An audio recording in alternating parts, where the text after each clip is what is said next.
Carly Suspension, this is Tyler. Hey, Tyler, this is Brandon. Hey, Brandon, the timing's impeccable, man. I just got to your voicemail. It just got to the top of my list. I literally just got done listening to it. That's funny, man. That's good. Well, I've been silencing any calls I don't know because for some reason I'm getting spam calls out the wazoo. Gotcha. Yeah, I get the same stuff, man. It's brutal. Okay, so I had a couple questions. I have a Ford F250 2017. 17 F250. Yep, I've done the Fox shocks. I'm looking. My question to you is, do y'all have anything that would help get rid of the death wobble in the Ford F250? That's what I need to know.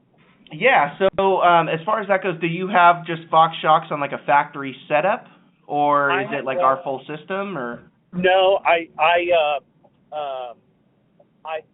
did the no. It's just I just did Fox shocks in a 2.5-inch coil. I did not do y'all's coil. Okay. I wanted to get from y'all because I've got another buddy, Clint. He actually emailed y'all, and he has the 2012 Ford F250, and he's just looking for a better ride. I had him do the Fox shocks, but his apparently have taken a crap out on him in less than a year, and he says his ride's awful. So I know a couple guys that are in the whole Baja type suspension whatever, and they all tell me Carly's the only way to go. Don't buy anything else but Carly. Right on. Okay. And I'm like, are you sure? And they're like, yes. Don't buy anything else but Carly. Carly's the way to go. So that's why I'm calling. I wanted to, because to be honest with you, I'm willing to change out the coil because right now the coil that I have right now is making a bunch of noise and stuff, and so and that might not be the coil's fault, but again, I know y'all have y'all might be different than what I've got. So yeah, so the way that we do it to improve the ride quality here, it starts first with the coil spring rate. We go to a lighter rated coil spring. That's what softens the ride initially. And then what we do from there is we custom tune our specific Fox shocks based around that coil spring rate and the weight of the vehicle to provide as much control as possible. So ride quality comes from kind of the perfect mix of the right spring rate and the right shock tuning to make sure it's controlled. But as far as addressing your question about the death wobble there, a few things that we make will help to mitigate the risk for it. First and foremost would be the adjustable track bar. Our adjustable track bar is going to be stronger than the factory one. It's got better joints in it, minimizes the side-to-side deflection of the front end. So that is going to be a helpful component in avoiding death wobble. Another couple components that we have are going to be our steering stabilizers. So we've got the high mount that replaces your factory one, and the low mount that bolts down off of a differential guard we provide, and then a clamp that goes around the tie rod. Running both of the stabilizers gives you optimal steering control and minimal steering wheel feedback, but it's also going to help mitigate the risk of a death wobble. The death wobble typically doesn't stem from stabilizers, but having good stabilizers on there can help be kind of a Band-Aid fix before you go into a full-on death wobble on the truck. So as far as that goes, those are pretty much the two main components that we have to help mitigate the risk. But the thing is, death wobble can also stem from your steering linkages having play, your steering gearbox, ball joints. There's a number of different places it can come from.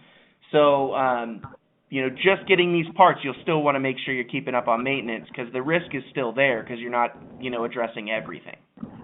Yeah, you had actually sent him a link to a full front suspension rebuild.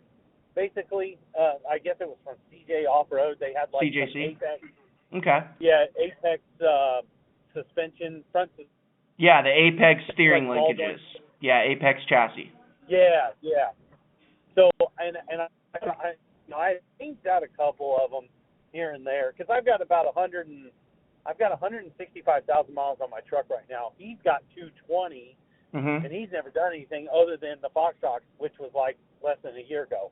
So, Gotcha. And I told him, I said, man, you should change out all that shit in the front for sure, 100%. Mhm. And then I would definitely go. And then that's when we were like, just email Carly and see what they recommend. Right on. So,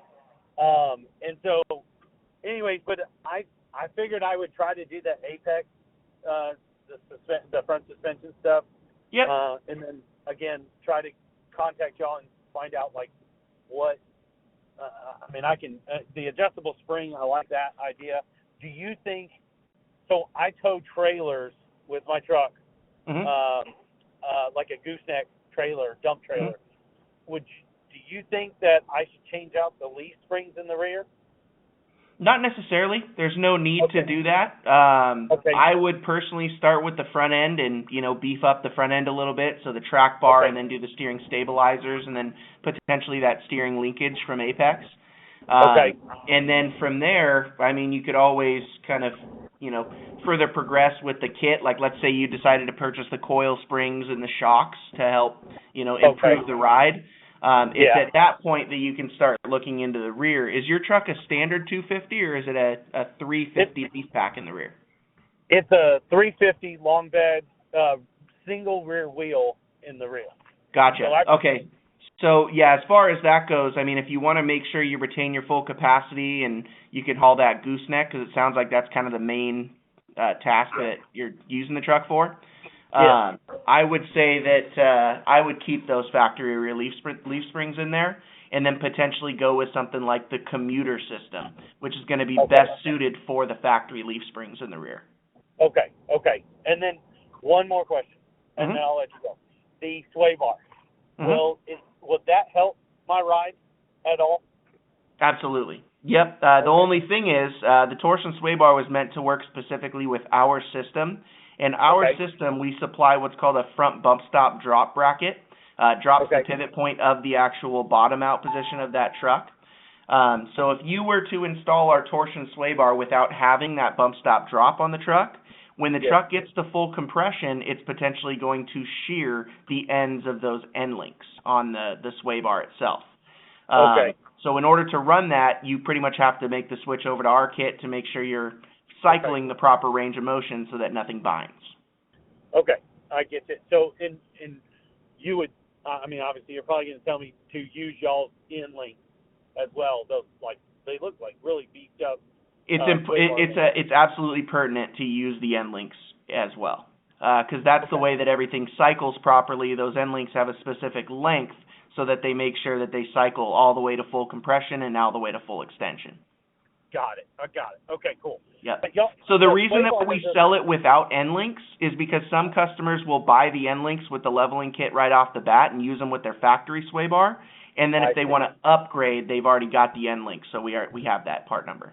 I see. Okay, I see. Yeah. And the sway bar does not work on the 2012. Correct. We're in development with one for the 2011 to 16 platform, but we don't have anything at this point. Not at this point. Okay. All right. Man, I appreciate it. I really do appreciate your all your info. Yeah, right on, brother. Yeah, and if anything else comes up and you want to discuss anything, feel free to reach out either here on the phone or via email. I'm a little bit slow at getting back to these voicemails just because I got so many stacking up. But if you leave a message, I'll always call you back. I appreciate it. Thanks a lot, Tyler. Right on, brother. Have a good one. You too. Bye-bye. Thanks. Bye-bye.